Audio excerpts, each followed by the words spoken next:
If you've ever said to yourself, I know I need to show up more, but I can't seem to do it, then you're not alone, and this video is for you. Hi, I'm Sabina Matharo, and after helping hundreds of female entrepreneurs over the past decade, I've noticed the same visibility blocks keeping so many incredible women stuck. Brilliant, purpose-led women who are holding back. It's not because they are lazy, but they are unclear, and they don't yet have the visibility strategy that works for them.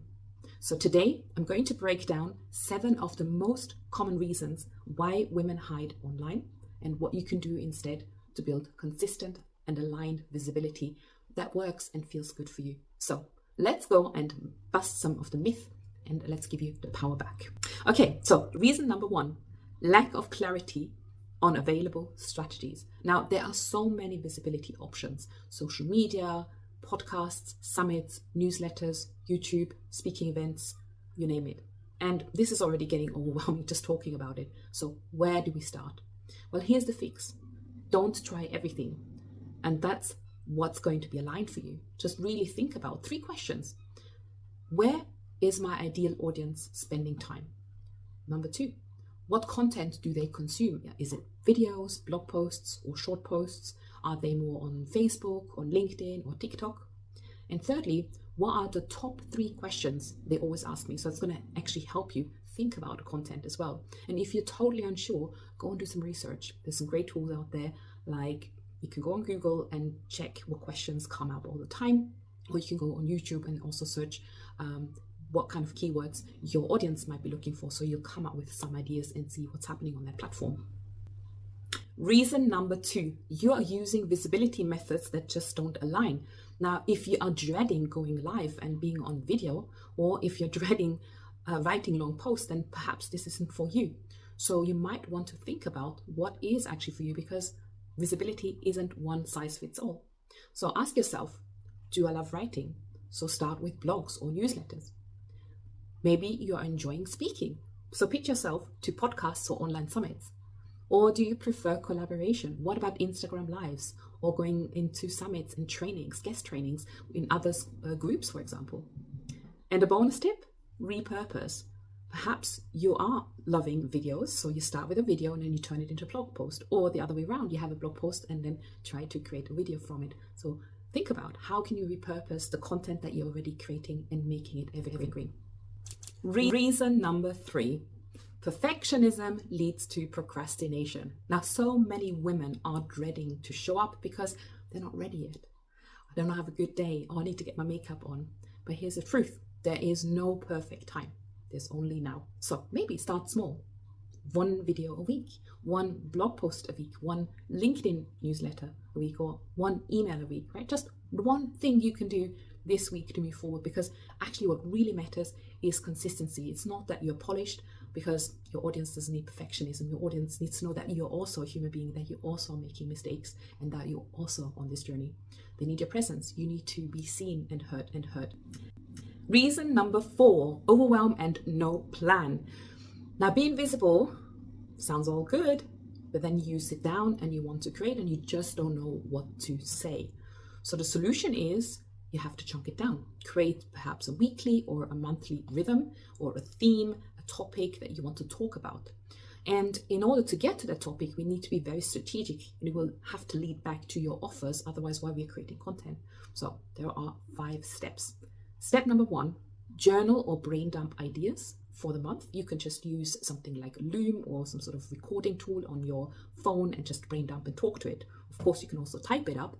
We can just talk and then take the transcript, and you could use something like ChatGPT to help you come up with some more content ideas or some titles for your content.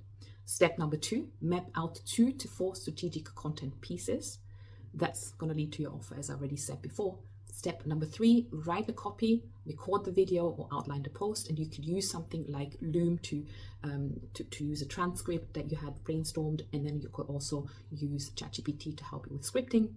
Step number 4, save your work, very importantly, in a content bank so that you can actually evergreen your visibility, because that's really all about repurposing content and making sure that you're not losing it, because you could spring off some different ideas later on from that. You could use a content bank like, of course, Google Documents. You could save it there, or Notion or Trello boards are really good tools as well.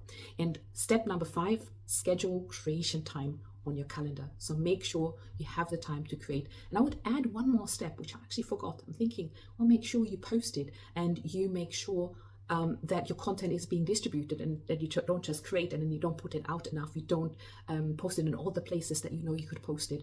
If you have an email list, make sure you also send it out to your email so you properly distribute your content. Reason number 5, no one's measuring what matters. You're posting, you're showing up, but you're still wondering, is it actually working?